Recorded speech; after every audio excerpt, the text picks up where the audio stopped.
A seagull surprise. It was a beautiful sunny day, just right for a trip to the beach, which was exactly what Skye, Jay, Ant, Cat and Lily Rose had decided to do. They had landed the green balloon on a perfect sandy spot. "Race you! Race you!" shouted Jay. He was having great fun running up and down the sand dunes as he'd found two new friends to play with, Soraya and Silver, young twin seagulls.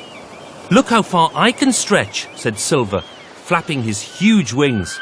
"I think I can fly higher and further than any other bird on the beach. I can fly as high as the green balloon." "But look at me," said Soraya. "My beak is really long.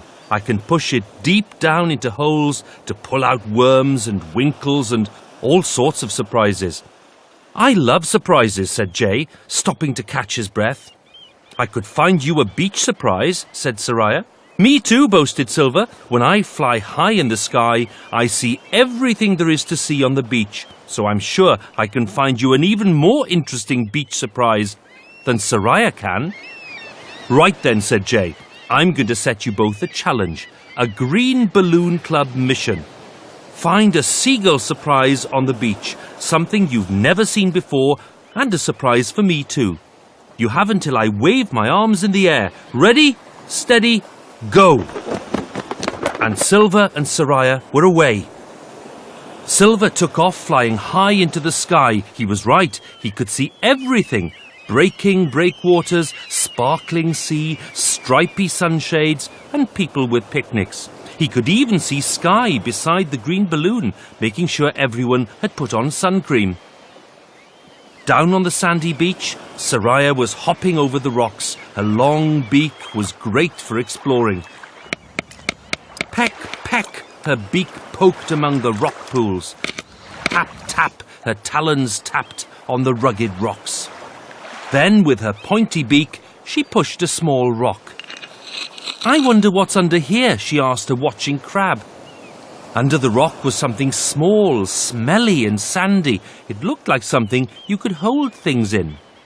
"I know, I'll take this back to Jay," she told the crab. "He can use it to keep money in or other special treasures, just like a purse." "Good, I've found my seagull surprise." And off she flew. Further along, Silver was swooping, spinning and swirling through the sky. Suddenly he spotted something on the breakwater. "I wonder what that is," said Silver as he swooped down to the sea. "Whoa, look at these ribbons. They're all different colours." He pulled the green, brown and red strips gently with his beak, then stood on them with his talons. They felt soft and slippery and slimy. "I know, I can take one of these ribbons back to Jay. That'll be a great seagull surprise." Silver pulled and poked at the ribbons, but they just wouldn't untangle. The ribbons were stuck. Finally, Silver managed to pull a tiny red bit loose. Just then, he spotted Jay jumping up and down on the dunes and waving his arms. "Silver! Soraya! Time's up! Bring me your surprises!" "Oh well," thought Silver, "this doesn't look much to take, but maybe Jay will know why the ribbons are stuck." Back on the sand dunes, Soraya showed Jay her surprise. "It's a purse," she smiled, "to put money in or other special things. It's a little bit wet and it does smell of the sea, but if you wash it, I'm sure the purse will be useful." "I know what this is," said Jay excitedly as he picked up the grey, sandy surprise. "You are clever, Soraya. It is a purse, but it's not for money. This is a mermaid's purse. Young fish leave these behind when they hatch out into the sea." "What kind of fish?" interrupted Silver. "Fish like rays and sharks. And dogfish.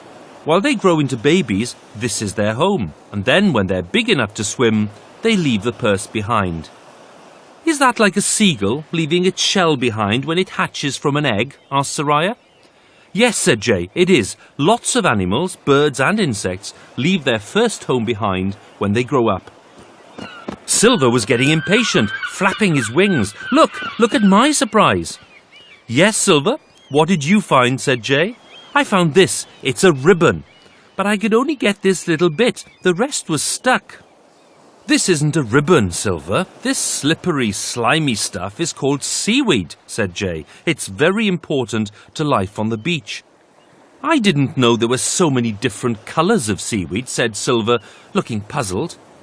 "There are lots of different colours because there are lots of different kinds of seaweed," said Jay. "Do you know that sea urchins, fish and birds all need seaweed, sometimes for food, sometimes as somewhere to shelter or live?" "So that means we need to look after the seaweed," said Silver. "But the seaweed I saw was stuck, and I don't know why. Do you?" "Let me look through my binoculars. Now, where were you, Silver?"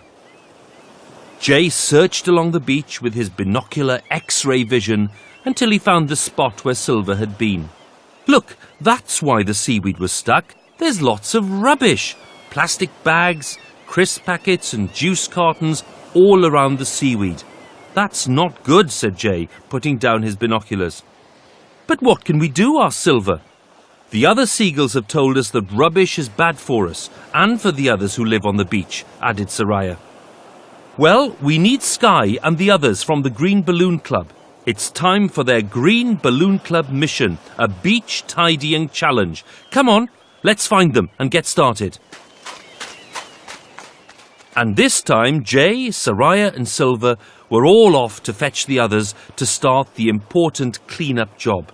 A clean beach would be an excellent seagull surprise.